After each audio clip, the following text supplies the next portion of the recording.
Nanã. Muito provavelmente estamos falando da mais velha orixá cultuada no panteão africano. Isso porque Nanã era cultuada pelo povo do Daomé, hoje República do Benin, e os ritos e cultos deste povo eram muito antigos, vindo de uma cultura ancestral que muitos atribuem ser anterior à descoberta do fogo. O nome Nanã significa mãe, e era exatamente isso que ela significava para os daomeanos. Da mesma forma que os iorubais, é Iemanjá quem ocupa esse papel. Também conhecida como Nanã-Buruquê, Nanã-Burucu, Nanã-Bucu e Nanã-Bucum, esta última considerada uma divindade do fundo do rio Níger. Nanã também é um título que era dado a pessoas idosas e responsáveis. Por último, era costume uma mulher viúva ou de idade avançada ir morar ao lado do rio para ter menos dificuldade de criar os filhos.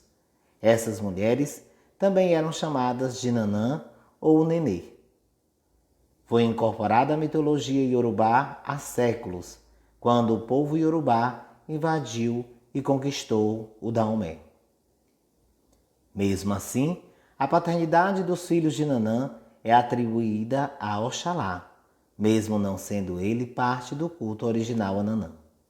Com o tempo, a absorção de Nanã foi alcançada com sucesso e estas pequenas faltas de sincronia mitológica deixaram de ser relevantes. Muitos acreditam que o surgimento de Nanã esteja associada à criação do mundo, quando o Duduá separou a terra das águas. Foi no contato destes dois elementos, na lama, formado pelos dois elementos, e na água parada, que surgiu Nanã. Por esta antiguidade, Nanã é considerada senhora de muitos mistérios, sendo que ela também representa a memória ancestral.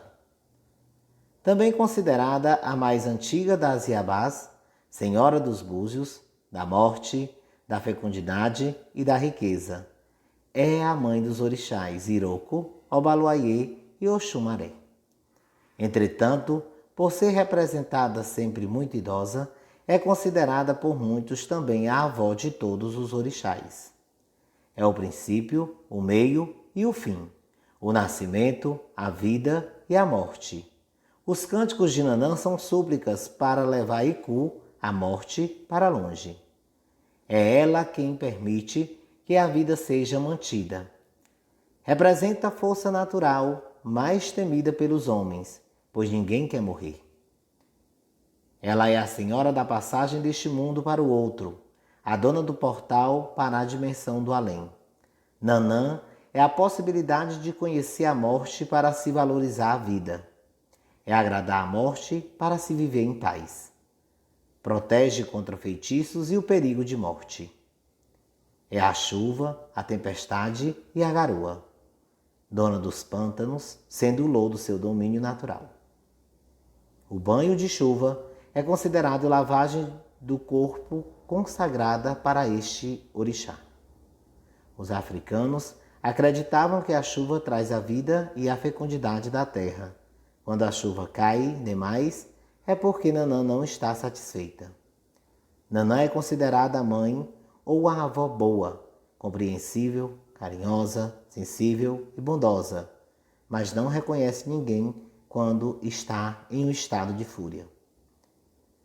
Foi a grande mantenedora do início da humanidade, pois quando as suas grandes chuvas caíam, enchiam os rios, e quando estes recuavam ao seu leito normal, deixavam grande faixa de terra fértil onde ocorreram as primeiras plantações.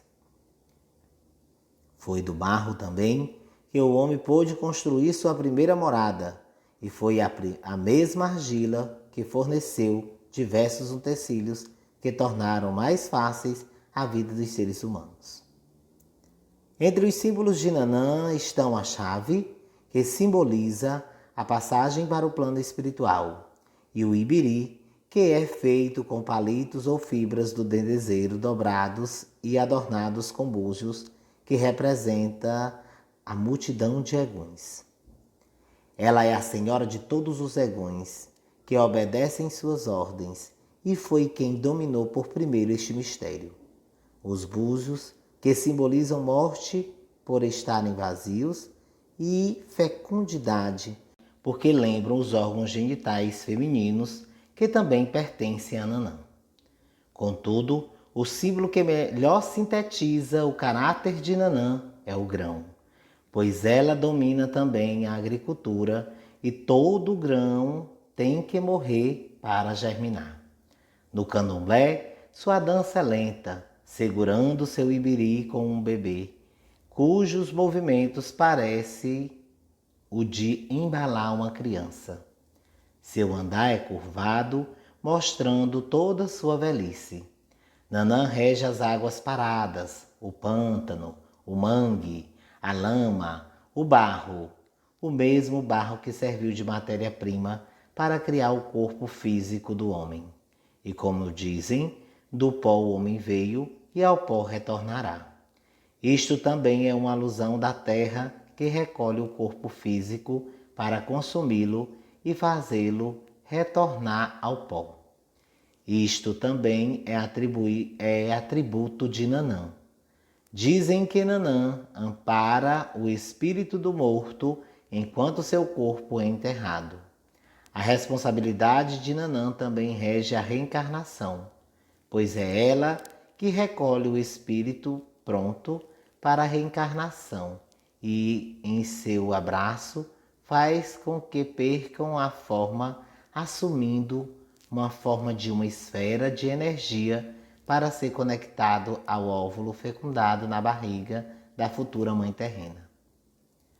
É Nanã também, por cuidar da memória ancestral, quem apaga a memória dos espíritos ao reencarnarem, para que isso não atrapalhe a reencarnação vindoura. Forma com Oxalá o casal mais velho. Oxalá, que é representado ora como esposo, ora como amante, que lhe deu filhos e que roubou o segredo dos eguns de Nanã. Como uma boa idosa, Nanã é previdente, organizada e grande zeladora da moral e dos bons costumes. É austera, autossuficiente e tem grande capacidade de trabalho. Não tolera preguiça, falta de educação, desordem e desperdício. Não perdoa mentirosos, traições e nem a desonestidade. Jurar por Nanã é assumir uma grande responsabilidade perante a Orixá, a qual cobrará incessantemente o promissor até que cumpra com o juramento. Os filhos de Nanã sabem, por este motivo, que não devem nunca jurar em seu nome.